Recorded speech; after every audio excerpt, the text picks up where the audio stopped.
বন্ধুরা, চলে এলাম তোমাদের সঙ্গে আবার একটি নতুন গল্প নিয়ে।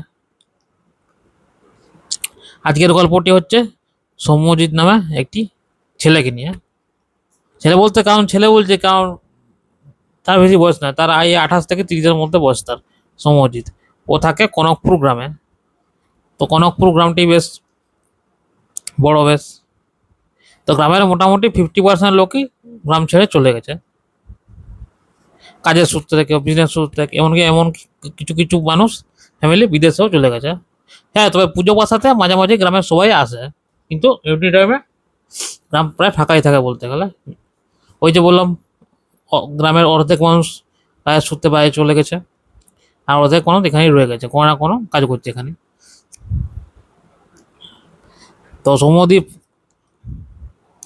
গ্র্যাজুয়েশন পাস করেছিল। ও শহরেই ছোটবেলা থেকে পড়াশোনা করেছে, ওখানে মাধ্যমিক, উচ্চ মাধ্যমিক, গ্র্যাজুয়েশন সিম্পল বিয়ে আর কি পাস করেছিল। তো অনেক কমান্ড এক্সামের টার্গেট করলো, কিন্তু মাঝে মাঝে প্রায় কাছের এসেই 1-2 নম্বরের জন্য তার সে কেটে যেত, কিন্তু কিন্তু সে হাল ছাড়েনি, সে কন্টিনিউয়াসলি ট্রাই করেই গেছে জবের জন্য। তো খুব কম বয়সেরই ওর মা বাবা মারা যায় বলতে গেলে। মানে ওর যখন 20 বছর বয়স তখন ওর মা মারা যায়, আর যখন 24 বছর বয়স তখন বাবা মারা যায়। আর ও একটি ওর গ্রামের মেয়েকে বিয়ে করে। ওর গ্রামের মেয়ে, যার নাম হচ্ছে অনন্যা, ও তাকিয়ে সে বিয়ে করে। তো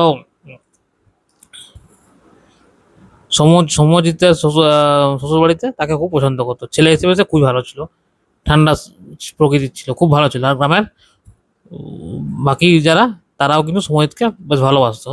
তার ব্যবহারের জন্য বলো, তার সে কোনো কিছুতে না বলতো না, এমনি ছেলেরা কিন্তু ভালো ছিল। তো বিয়ে হওয়ার পর ওর একটি ছেলে হয়, একটি মেয়ে। হ্যাঁ, ছেলেটি বড়, মেয়েটি ছোট। তো অনেক চেষ্টা করার পর ও একটি মর্গেতে চাকরি পেলো, মৃতদেহ আর কি যেখানে রাখা হয় আর কি, মর্গেতে চাকরি পেলো। তো মর্গেতে চাকরি পাওয়ার পর ঘর পেলো, বলো যে এত তারিখ থেকে তোমাকে জয়েন করতে হবে, 1 তারিখ থেকে। তো ও প্রথম প্রথম একটু খটকা মানে একটু হিচকিচাচ্ছিল আর কি, মানে যাবো না করে মনে মনে করছিল আর কি। কিন্তু তাছাড়া তো আর কোনো জবও তো নেই ওর কাছে, তাহলে কি খাওয়াবে পুরো। তাই তাই ওই জন্যে ও সেটাকে অ্যাকসেপ্ট করে নিয়েছে, ওটাকে 1 তারিখ থেকে তাকে রাত্রে নাইট ডিউটি করতে হবে ওকে। সকালে অন্য একজন থাকে, রাতে বেলা নাইট ডিউটি ওকে করতে হবে। তো এটা, তারপর পাড়ার মোড়ে গিয়ে যখন চা খায়, তখন তো বললো যে আমি একটি কাজ পেয়েছি মর্গেতে, গ্রামের শেষ প্রান্তের যে একটা মর্গে আছে ফাঁকা জায়গাতে, তো সেখানে আমি চাকরি পেয়েছি, নাইট ডিউটি পেয়েছি আপাতত প্রথম প্রথম।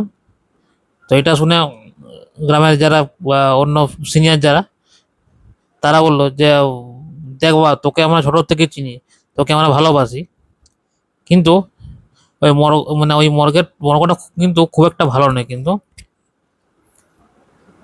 মানে ওই মর্গে যেই কাজ করেছে সেই হয় পাগল হয়ে গেছে, না কোনো অবস্থায় মৃত পাওয়া গেছে। তো এটা শুনে তো সৌম্যজিৎ একটু ভয় পেলো, কিন্তু ও ভূত পেতে খুব একটা বিশ্বাস করতো না, মানে বিশ্বাস ছিল না আর কি। ও বলতো ভূত পেতে বলে কিছু হয় না, তার কোনো অস্তিত্বই নেই আর কি তাদের। তো সে যাই হোক, ও 1 তারিখ থেকে যাওয়া শুরু করলো, রাতে নাইট ডিউটি ছিল। ও স্ত্রীও বললো যে দেখো এই কাজটা করতে পারবে তো, তোমার ভয় টয় পাবে না তো। ও স্ত্রী অনন্যা বলতে শুরু করো, তখন ছেলে মেয়েগুলো, ওর ছেলে মেয়েগুলো ছোট, ওরা কি বুঝবে, ওরা ওইসব ব্যাপারে মাথা ঘামায়নি, ওরা খেলছিল, নিজের দু ভাই বোনে খেলছিল। তো স্ত্রী অনন্যা বলছে যে দেখো তুমি যেতে পারবে তো, কখনো ভয় করবে না তো। তবে না না, তুমি চিন্তা করো না, কোনো অসুবিধা নেই, আমি ঠিক চলে যাব। মর্গটা ওর ঘর থেকে মোটামুটি 20-25 মিনিট লাগে হাঁটতে হাঁটতে। তো রাস্তা কাঁচা রাস্তা হলো, রাস্তা খুব সুন্দর বলতে গেলে। তো আমার অবস্থার রাত, দুপাশারি স্ট্রিট লাইট জ্বলছে, ফাঁকা রাস্তা, ও ছাড়া আর কেউ নেই। কারণ নাইট ডিউটি যেহেতু, সে তো রাত করে বেরিয়েছে। ও গেলে তখন যা ডিউটি ছিল সে তখন ঘর যাবে, ও আসার পর। তো এলো, ওর রাত 10টার থেকে সকাল 6টা তক ডিউটি। তো 10টার আগে পৌঁছে গেল, 10টার সময় তার যে আগে যে ডিউটি ছিল সে চলে গেল। তার সাথে একটু গল্প টুকিটাকে গল্পও করলো, তারপর ও বাড়ি চলে গেল। ও কিন্তু ওই গ্রামেরই ছেলে, ওরই বন্ধু বলতে গেলে। দীপেন নাম ওর, দীপেন ওরই বন্ধু। কিন্তু গ্রামে তো ছোটবেলায় তো ও খুব একটা লোকের সাথে মানে মানে খেলাধুলা তো খুব একটা ইয়ে ছিল না আর কি, মিশতো না আর কি, কিন্তু পরিচিত ছিল সবাই। তো দীপেনই ওর আমার বন্ধু ছিল।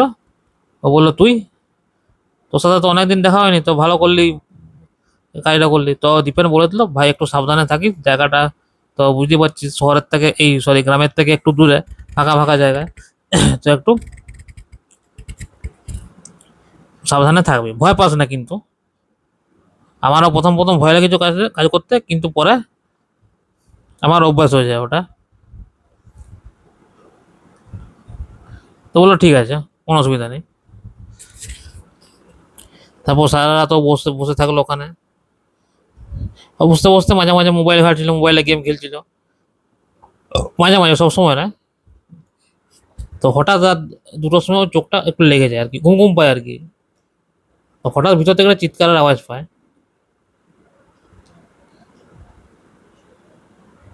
তো বলে গেছিল ডাক্তারবাবু, কিন্তু বলে গেছিল যে খুব দরকার ইমার্জেন্সি না হলে কিন্তু লাশ কাটা করে মর্গে যেখানে, সেখানে কিন্তু ঢুকো না। তো বললো বাইরে, দেখলো বাইরের থেকে তালা দেওয়া আছে, তাহলে ভিতরে কে থাকতে পারে। ও হয়তো মনের ভুল হয়তো, অনেকের কাছে তো শুনেছে যে এই মুরগিটা ভালো নয়, হতে পারে ওই জন্য ওর মাথায় ওই জিনিসটা বারবার ঘুরছে, মনের ভুলও হতে পারে। তো এই করে ও সারা ডিউটি করলো, আর কোনো সমস্যা হয়নি। এরকম করে মোটামুটি 1-2 মাস কেটে গেল প্রায়। মাঝে মাঝে দীপেনের সাথে দেখা হতো। কিন্তু দীপেনের বাড়ি কিন্তু কোনোদিন যায়নি, দীপেনের মা বাবাকেও চিনতো না। মানে গ্রামের একদম শেষ প্রান্তে বলতে গেল বাড়ি। বললো যে আমার বাড়ি কাছে, এখান থেকে সামনে একটু, তো তোমার তো অনেক দূরে বাড়ি, তুমি আসতে পারো কোনো তুমি একটা সাইকেল টাইকেল কিনে নিতে পারো। তো বলছে না দরকার নেই, হাঁটতে হাঁটতে আরামসে আসা যায়, তাদের শরীরটাও ফিট থাকে। যাই হোক, একটা বাহানা করে বললো আর কি। যাই হোক, তো মাঝে মাঝে ইলাচ কাটা হয়ে থেকে ও বিভিন্ন রকম আওয়াজ শুনতে পায়। একদিন ও রিস্ক নিয়ে একটু ভিতরে ঘরে ঢুকে, ঘরে ঢুকে দেখে চারিদিকে বিভীষিকাময় একটা দৃশ্য। সে বেশিক্ষণ থাকতে না পারে, সঙ্গে সঙ্গে বাইরে চলে গেলো। তো তারপর তো ডাক্তারবাবু বলে তোমাকে আমি বলেছিলাম দরকার না থাকলে, আমি যদি না রাখি আমার অনুপস্থিতিতে তুমি ঢুকবে না, তোমাকে কে ঢুকতে বলেছিল।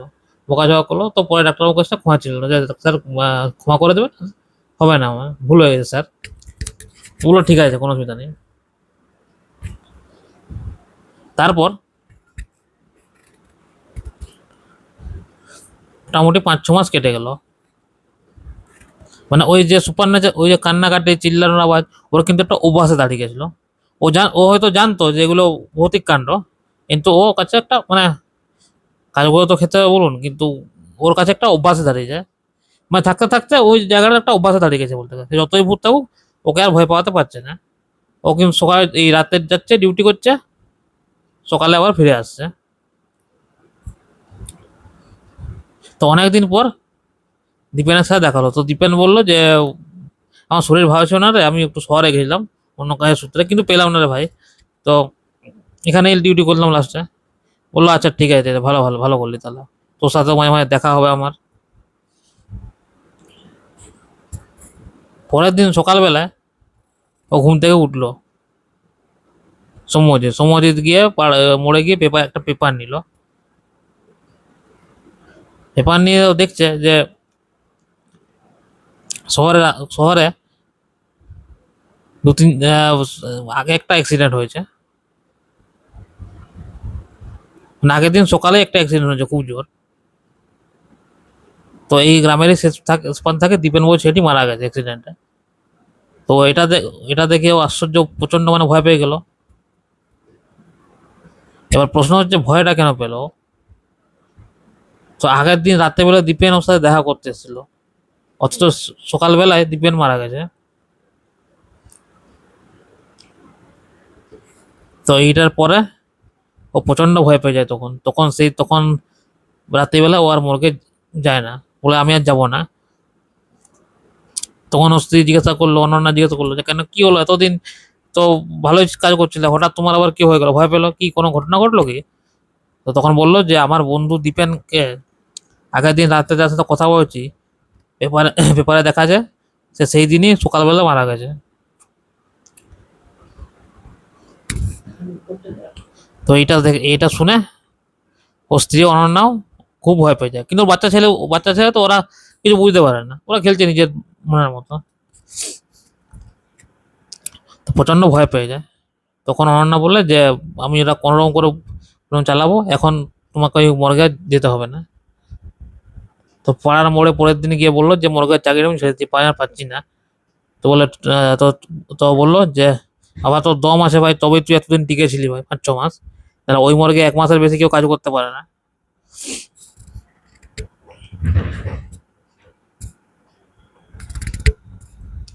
তারপরে কিছুদিন পর শোনা যায় নাকি রহস্যময় ভাবে মর্গে যে ডাক্তার হচ্ছে সেও মারা যায়।